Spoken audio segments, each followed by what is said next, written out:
Welcome to the Financial Freedom Podcast with your host, Lorna Poole, sharing the secrets to creating wealth, investing, and that all-important money mindset.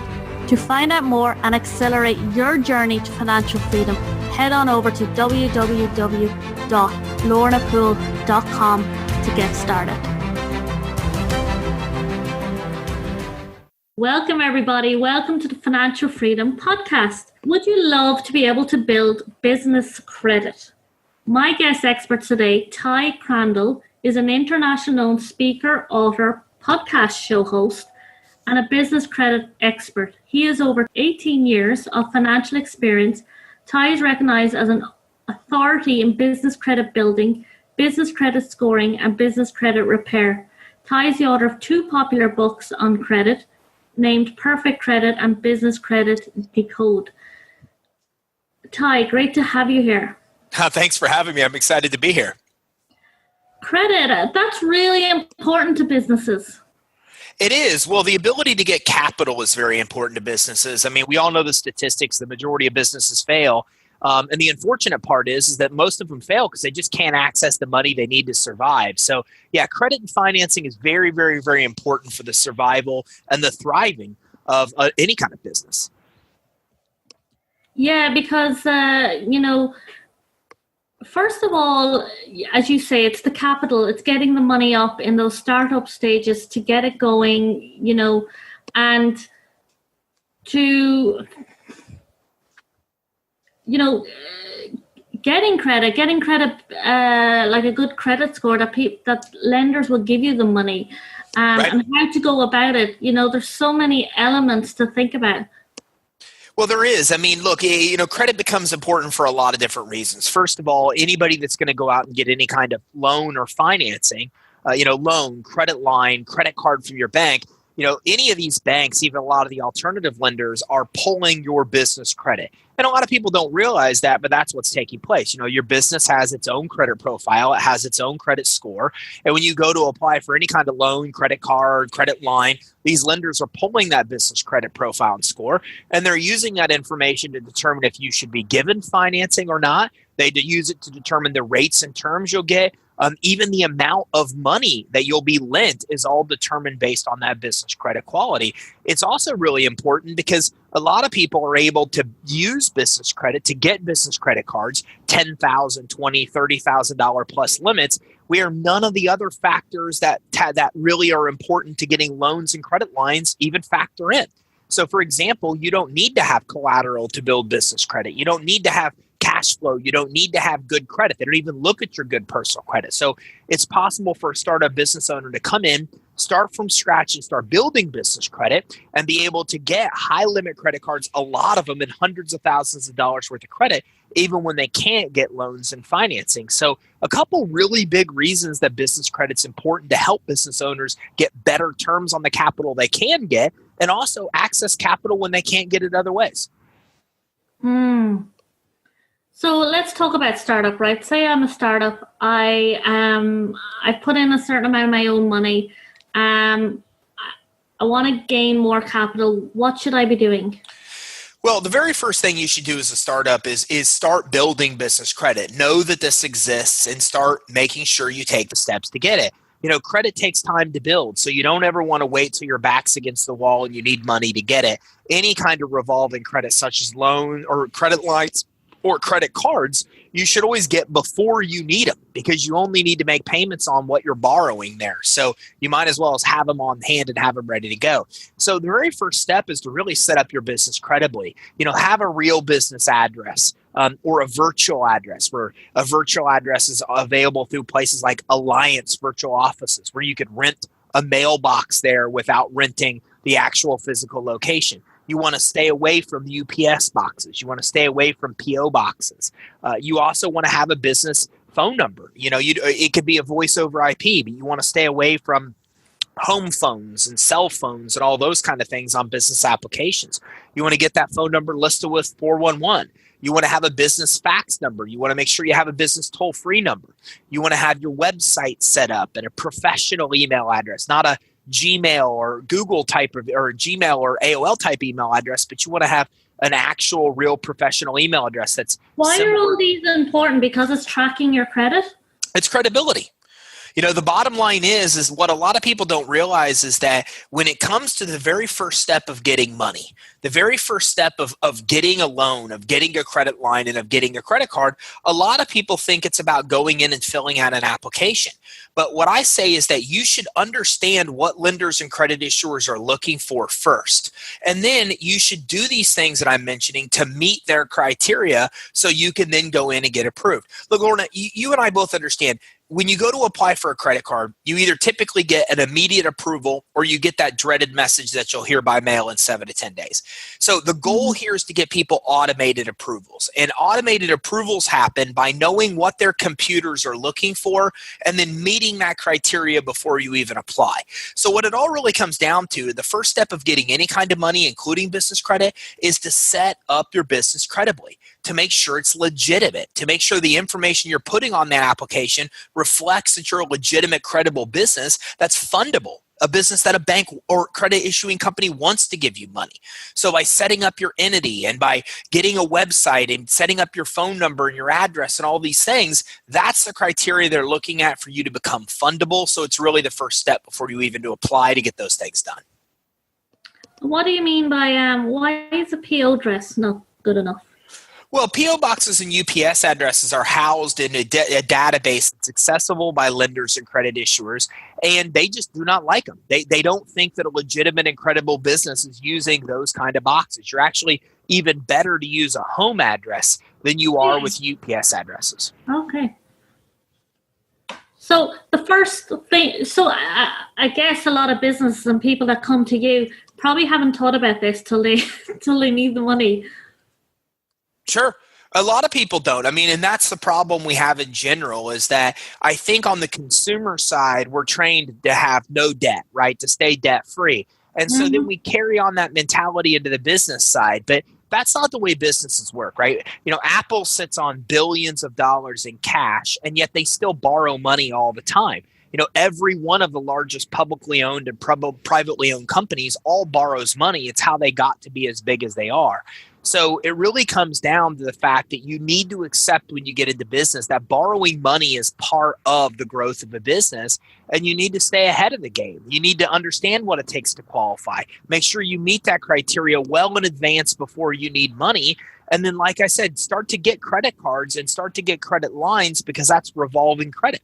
You only pay payments on what you're actually borrowing or using. So get that credit in advance. Have it ready for you when you need it. And then loans are what you wait to get until you actually need them. But you always want to have that revolving credit available sooner in case unexpected things come up.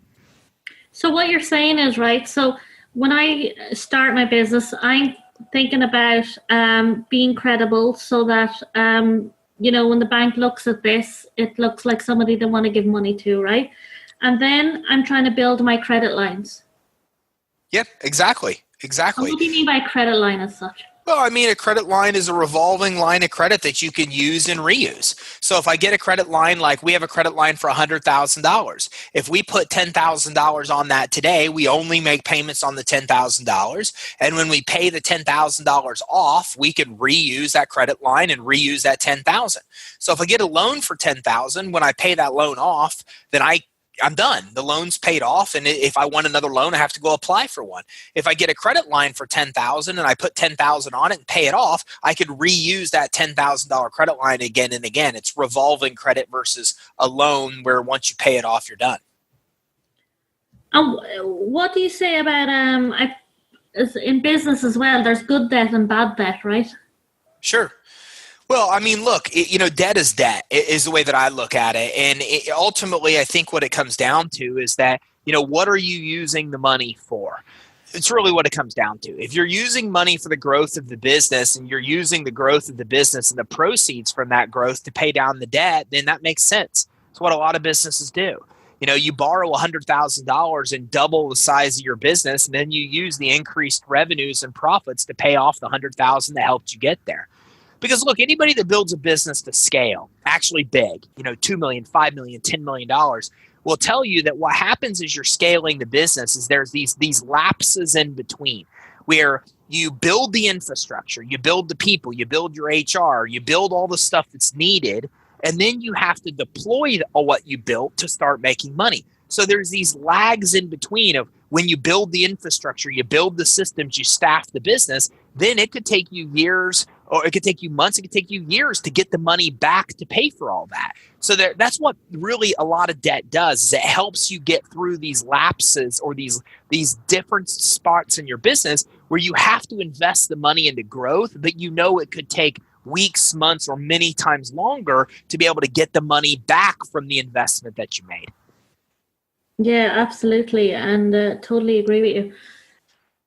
You know, it's interesting, and I love what you do because, you know, before what I'm doing now, I had a love coaching business, and, you know, I wouldn't have known all these things. And, you know, building this here now, like, my approach is completely different because of the skill set I learned from all the failures, right?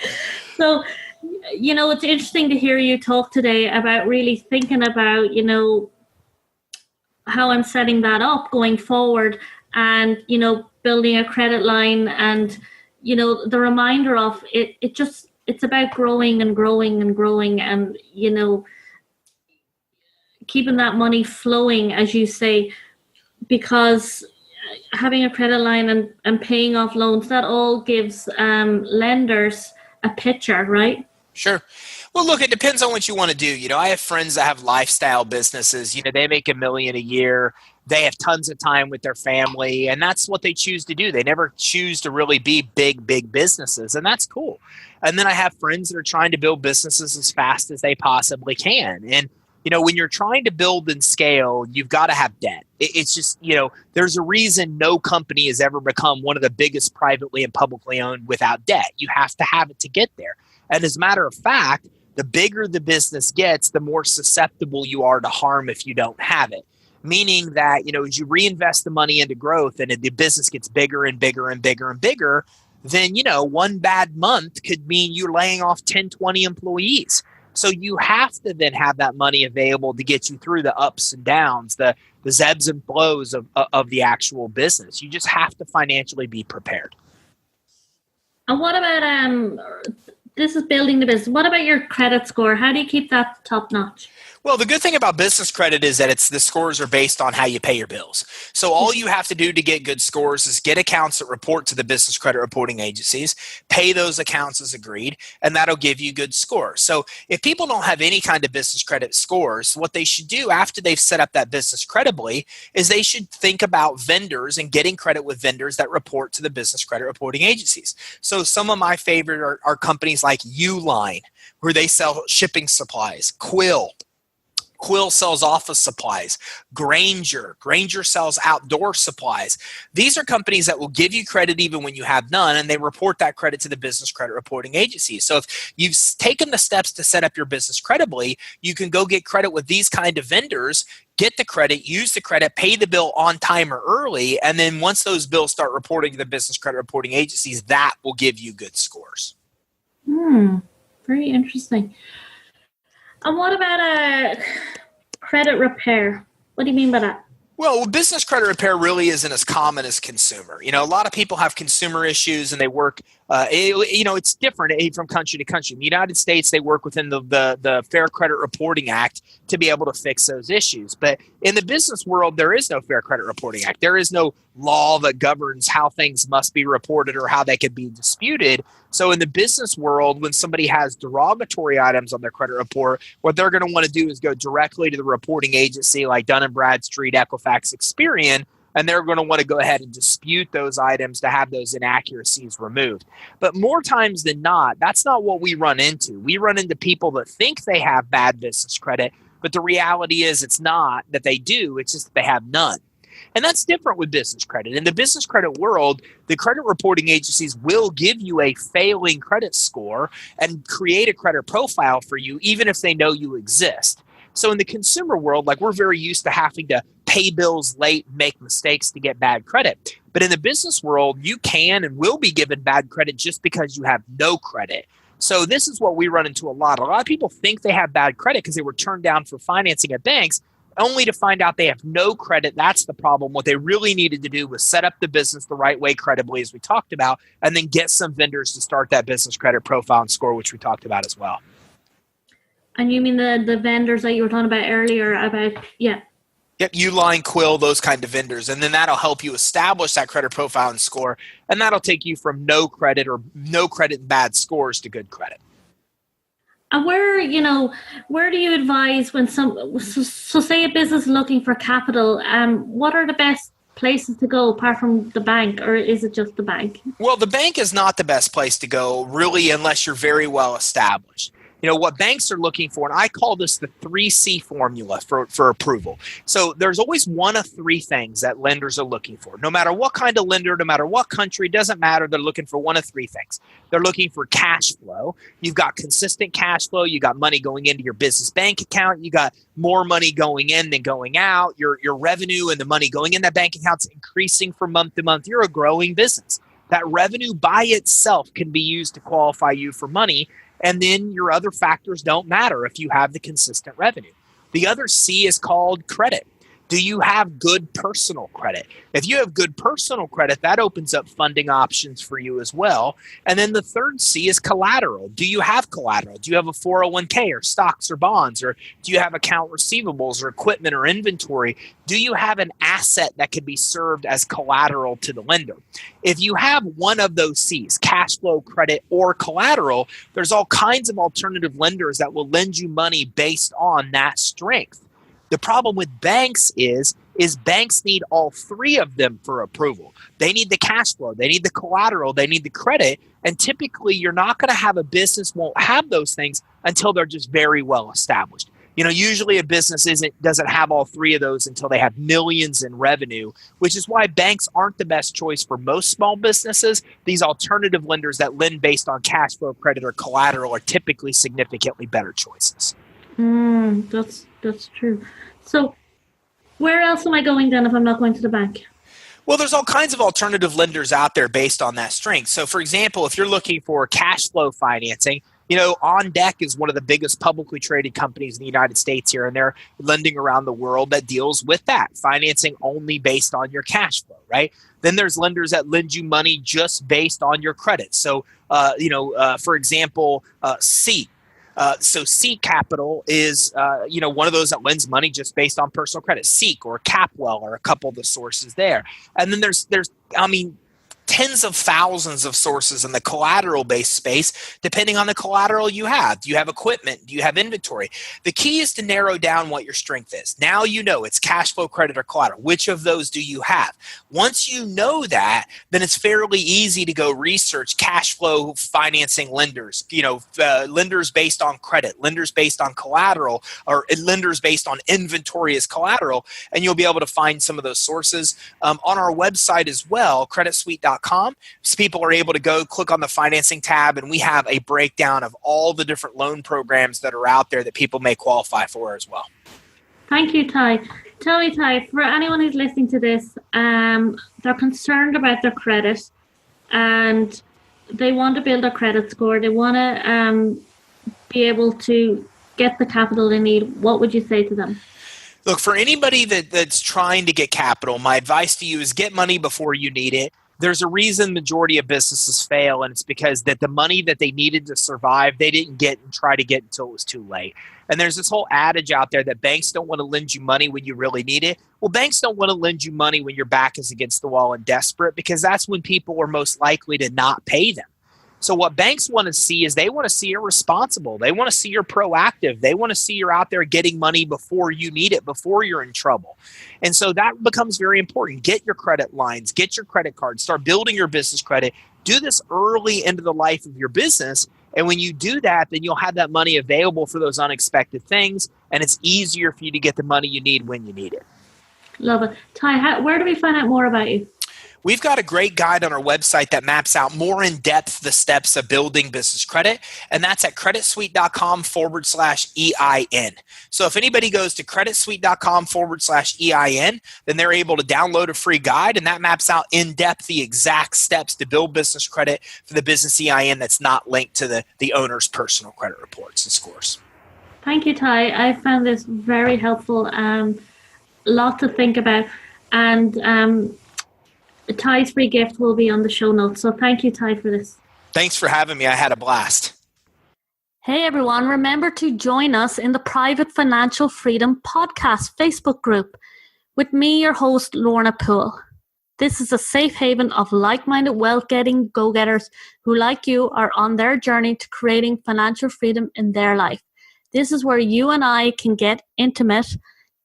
I can give you the support and guidance to go from where you are now to where you want to be, developing your wealth mindset and creating your financial freedom life. Join at www.facebook.com/groups The Financial Freedom Podcast. You will see the links to this on the website. It's in the show notes, or type it into the Facebook group. All you have to type in is Financial Freedom Podcast and you will see us there. Look forward to seeing you in the group. Take care. Thank you for joining us on the Financial Freedom Podcast, to creating wealth, investing, and developing your money mindset.